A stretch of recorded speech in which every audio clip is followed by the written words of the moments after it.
Welcome to Charity Therapy, the podcast where we explore the ups and downs of the nonprofit sector and answer your burning questions.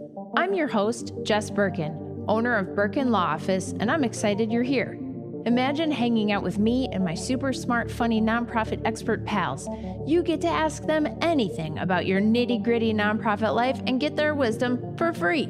Whether you're a seasoned pro or just strapping on your nonprofit boots, we're here to share stories and remind you you're not alone on this journey. So get ready to join the conversation and bring me the tough questions. I ain't scared. Ready to rock? Let's dive in. Hey everyone, welcome to this episode of Charity Therapy. This is Megan, one of your hosts, and I'm popping back in to say we're bringing an awesome episode back into your feeds today, featuring the one and only Patrick Kirby from Do Good Better. This is a favorite episode of mine because Jess and Patrick just have this super contagious energy that you can't help but take on when you're listening. So let's go ahead and get started. Hello, and welcome to this episode of Charity Therapy. Today, I am joined by my new friend, Patrick Kirby, the nonprofit and fundraising consultant behind Do Good Better. He is a self-described human exclamation mark. Yeah, I get that vibe from you. That fits. If you've listened to Patrick's podcast, the Do Good Better podcast, then you know this is true. Thank you so much for being here, Patrick. This is a blast, not only to make a super cool new internet friend and soon to be like real life friend. Oh, hell yeah. Yeah, but very cool to be on your podcast. I love the idea of therapy sessions, even though they're anonymous, and that's totally fine. But I like this. I think a lot of nonprofits don't have the guts to say and ask the things that need to get answered in order for them to cross these big hills. So this is a wonderful platform. So thanks for having me on. I love that. Okay, we're totally going to make a little snippet of that and use that as a testimonial on the podcast page because that you just sold it. Perfect. This is why you're good at fundraising. Yeah. Seriously, though, like why I wanted to have you on the podcast is because you do bring this like really good joie de vivre and this energy to your work. And I feel like lots of people find fundraising really difficult, really intimidating, really overwhelming, and really full of jargon. And I love how you kind of simplify things, right? Like do good better. We were just talking about brevity, and I think there it is. You know, that's it's keeping it simple. And one thing that I know that you and I have in common as things we like to rant about is when nonprofits say, "But this is the way we've always done it." Yeah, gross. So, as our little nugget of wisdom here today, I got to hear your take on but this is the way we've always done it. Why is that statement so dangerous? It is the statement that is always made before the big, hairy, audacious goal is shot down. And I think the way that you move forward as a nonprofit and the way that you enjoy doing this work is to always push forward. You know, so if you're sitting in a board meeting and you talk about your mission statement a lot, right? I always like to talk about a vision statement. And a vision statement is way more different than a sort of a mission statement. A vision statement is what you want to be when you grow up. And you cannot grow up as an organization if you refrain from acknowledging that doing it the way you've always done it is the wrong way. And I'm not saying to blow up your organization. I'm just saying, please let the old ways go by the old way so that you can innovate and have fun and bring enthusiasm and life to a mission that you just really love.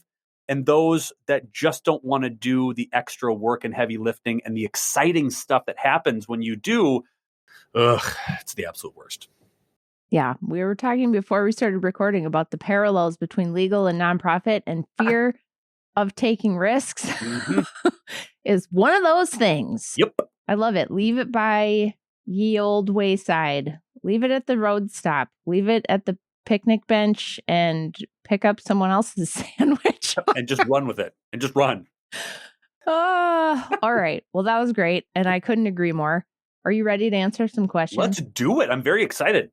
All right. Here we go. First question. I work for a small cultural organization in my area. we are starting to get a lot of press attention after a news piece came out on our program, and our email list is growing quickly. So far, my typical marketing activity hasn't really translated to more donations. The Excel donor database and our single MailChimp list just isn't cutting it anymore.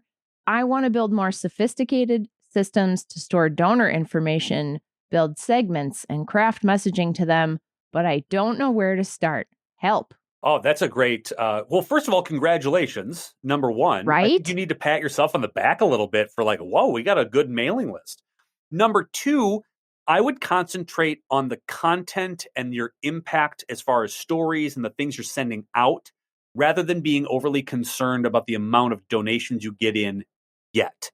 Right? You want to have a lot of buy-in to like, I feel really good about supporting this organization, et cetera. But you want to be very clear with your calls to action. So don't ask for money all the time.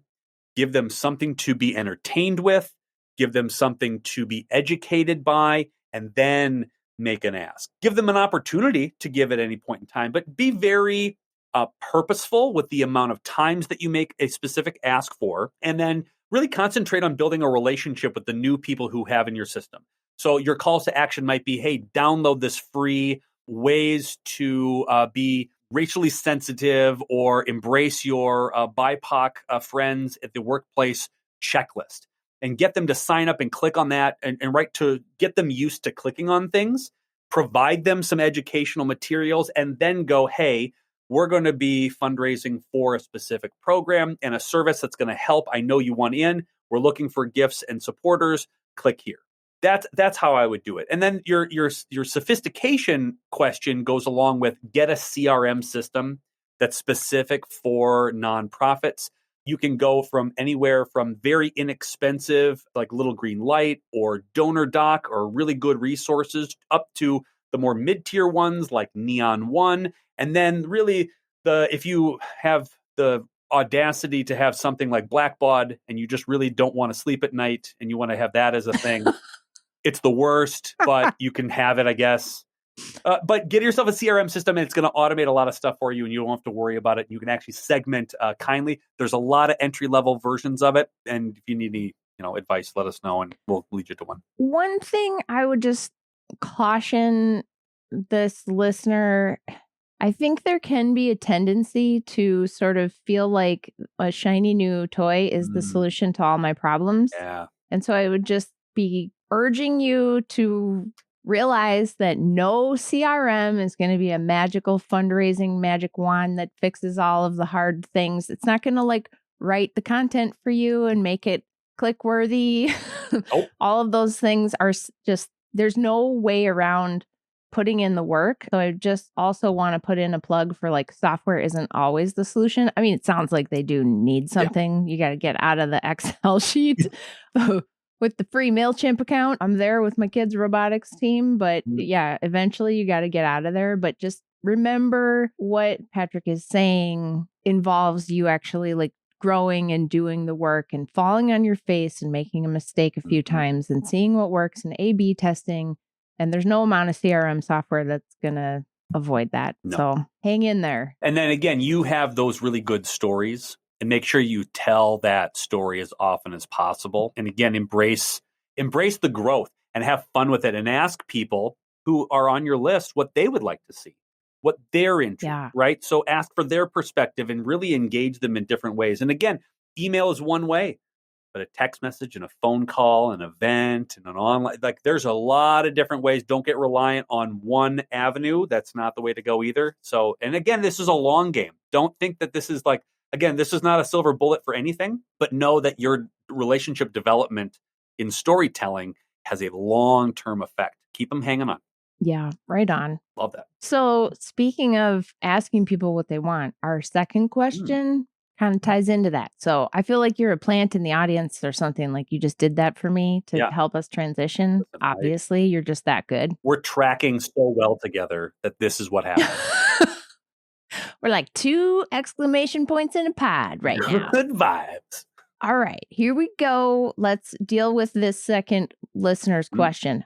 I am on the development team in my new job. Congratulations. and I'm having a hard time connecting with our donors. In my previous organization, I found the donors to be really engaged and excited to talk to me, but that's not been the case here. They never respond to any emails or voice messages and barely want to talk on the phone for more than 2 minutes. I'm not even asking them for donations. It's just a thank you call, asking for their feedback and inviting them to come to our events. I feel like all these unsuccessful calls are wearing down my motivation. What do I do? Boy, that's a really good question. I would say here's a little bit of it's gonna sound like it hurts, okay, but it's not. This is to make you feel really good about yourself. You don't hire the doctor not to cut you, though, Patrick. Right. They're here for advice and might be a little painful. All right, but it's going to be delivered with love. We promise. This is going to be a little prick. Nobody cares about you or your organization as much as you do. They are busy. They have other things going on. And I know all you want to do is talk about how amazing things are. And that's not necessarily the case with everybody. Your actual outreach itself, your messages that you leave, the small little notes are the first line of offense as relationship building goes, not your last. So don't think of it as these 2-minute conversations. You get a donor on for 2.5 minutes and you get to tell them who you are and thank you and whatever, and they hang up. Great. Again, pat yourself on the back. Do not give yourself a bad grade on that. That's amazing. And in fact, leaving a message telling them thank you and who you are is just as effective in their brain as a touch point that you would pick up the phone. So that's okay too. I would say if you're going to invite them to an event, that's wonderful. I like this as a way to encourage some conversation is I'd love your perspective on this event or this mission or whatever. Or I'd love to know why you got involved. I'm learning and I'd love a little bit of help, right? It's almost being this invitation to helping you understand how this organization has been since you're brand new. And they almost seem to be as a mentor as a way. That's a good angle to kind of take. But remember, you're doing great just doing the outreach itself.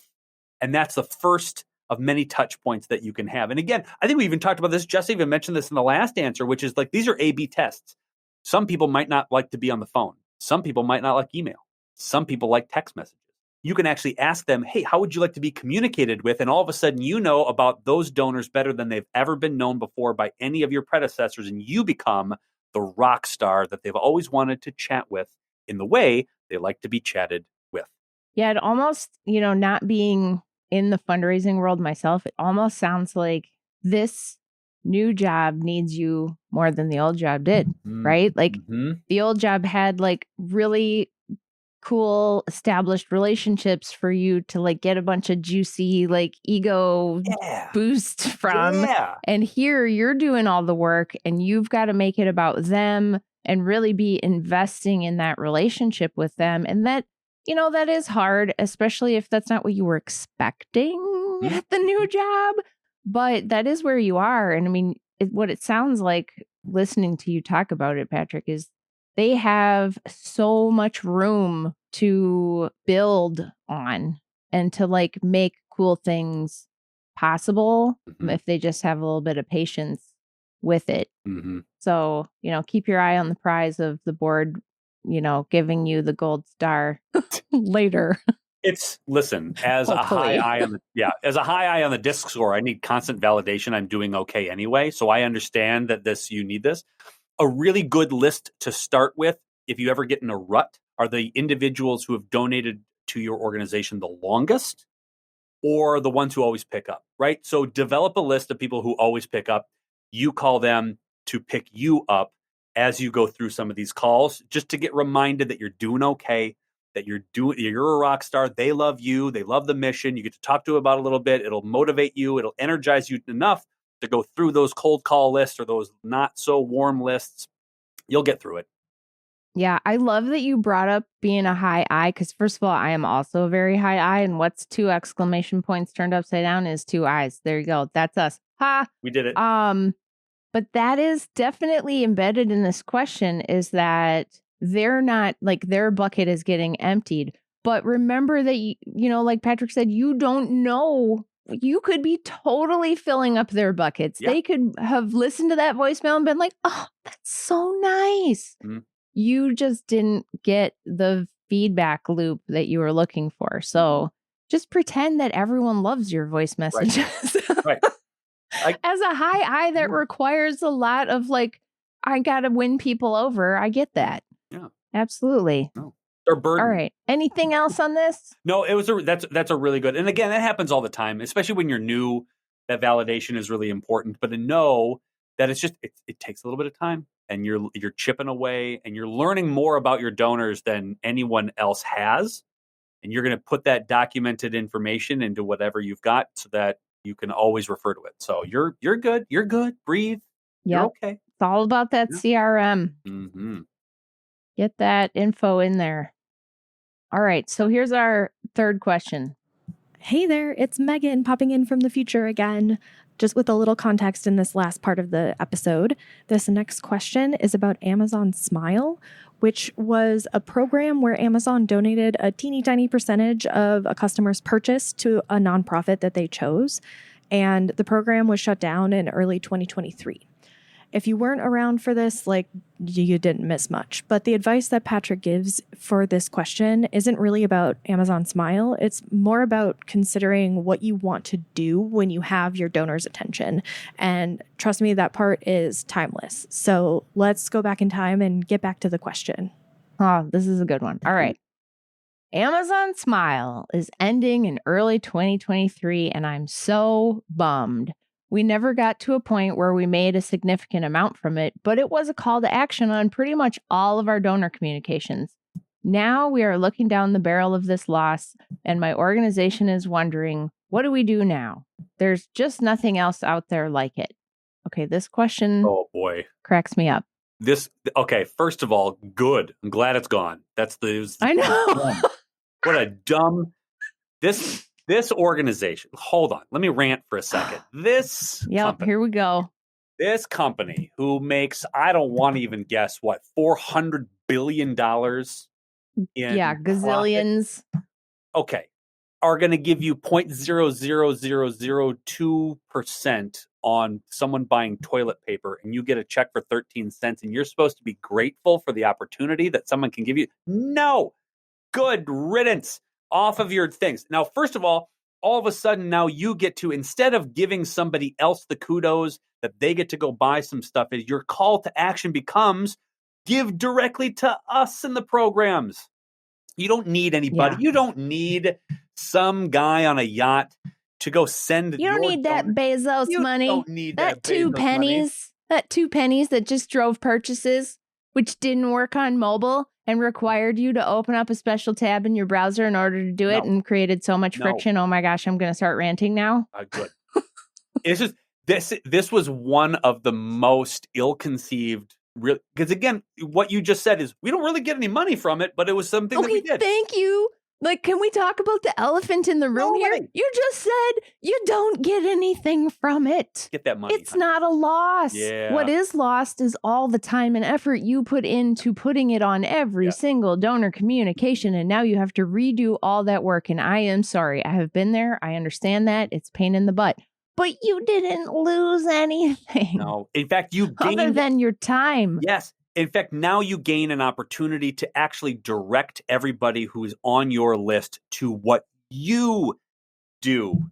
Download this thing from our website. Go click on our Facebook page. Go buy our sweatshirt. Go buy our things. Go donate here to our stuff. Here's another story or a video. You have so many calls to action that doesn't involve you going to a third-party site to pay you fractions of a penny on the $100 of dollars, to have no real benefit whatsoever. And you are going to realize this about many a month later to go, oh God, I didn't really need any of those things. This is a really golden opportunity. In fact, it gives you you get to really think back, like, what do you want your donors to do? Did you really want your donors to go remember that they had a water filter that went out on their refrigerator a month ago? No. You want them to remember that they have to buy tickets to your gala, or you want them to be reminded that their dollars impacted the community in which you live. That's what you want to remind them of.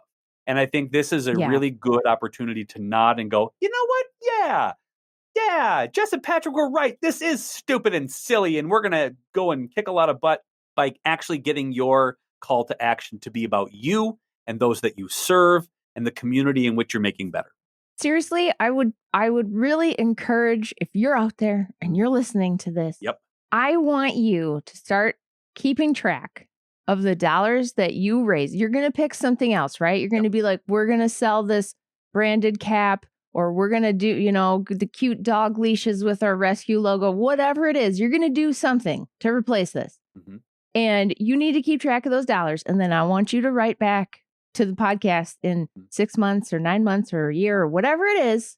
And I want to know the percent increase that you have experienced from wasting all of your efforts on this Amazon Smile. There's just nothing out there like it. Yeah, because it's trash. It was trash, and they tricked everybody into promoting Amazon, and I'm sorry, but you're going to do so much better. And I want to know. I want them to like write back and tell us the year-over-year increase from that little piece of real estate or that ask or whatever it was they were doing when they just started directly asking for support. Yep. And I'm going to make a prediction, and we can go back to this, is that if that letter comes in, it's going to read something like this. Dear Jess, I sold one t-shirt and made more money on that than Amazon Smile ever. Love, anonymous person whose question was answered. It will be one. Oh my God, we have to do this. Please. You have to write us back, because I have to have Patrick back, and we can play back the clip, and it'll be like a fancy NPR podcast where it's like the time warp and what was the letter actually like. You don't deny me this joy, people. I want that so bad for both of us. Right? It's a win-win-win. Right. You raise more money. We get the podcast clip that lives on the internet in perpetuity. This is a winner. Really all about Jess and Patrick finding future times to hang out is where it all boils down to. It really does. Yep. All right. I made a little list of like good takeaways, the nuggets here. I'm going to go over them. And if you think I missed something, chime in. All right. Cool. Here we go. First of all, focus in your fundraising, focus on creating great content. Tell the story. Yep. Tell your story. Tell your amazing stories as well as you can. Secondly, software is not the savior for your fundraising. Just remember that new software is fun and exciting, but it won't solve all your problems. Also, I heard a big theme in here was make it about the donor. Ask them. What do they want? What do they like? What's their perspective? How can we help you, right? Be donor focused. And not in that like vaguely dominant culture racist way that we're always talking about in the industry, but like just in an empathetic way. And then, you know, I think a good one here is you don't have to have it all figured out. It's okay to change things midstream. It's okay if Amazon Smile goes away. It's okay if that thing you tried didn't work. You can try something else and look at how you did. And I bet you're going to have done better because you will have learned so much along the way. What else? Anything else? I think you nailed it. Here's the one thing that I like saying at any podcast or speaking gig or anything that I try to do. For those of you listening and you're working in the nonprofit world, you're doing amazing things. I think we forget to remind ourselves that we work in an industry that is making our world better, and that you're doing way more work and you're making way more impact than you think you are. So take some time and just realize that you're doing amazing things, and that you're part of this solution to every social ill and social woe the government shouldn't and can't figure out themselves. And like, you're doing great stuff. So don't burden yourself with the like, I'm not doing enough. Yeah, you are. You're doing great stuff. You're doing great things. So, you know, keep that up and just remind yourself that a couple of times. Fine. I love that. It's so easy to get lost in the weeds, you know? Yeah. You are also amazing and doing great things, Patrick, and I'm so glad you could be here. I know people are going to want to connect to you, find you online. Where can they do that? Sure. Easiest way to find me is at dogoodbetterconsulting.com. And that has a lot of links to not only our podcast, but we've got an online university, and we've got webinars, and we've got YouTube pages full of goodies that we have all the time. I love answering questions. So just finding an email right there and just going, I got a question for you. I love answering those. Love it. Yeah. So find everything there. Awesome. If you enjoyed this episode, do me a huge favor. Share it with a friend. Rate, review, subscribe. If you have a question or a story to share, I would love to hear from you. If it's about fundraising, I'll have Patrick back on. Send me a note online at charitytherapy.show. And as always, thanks for listening.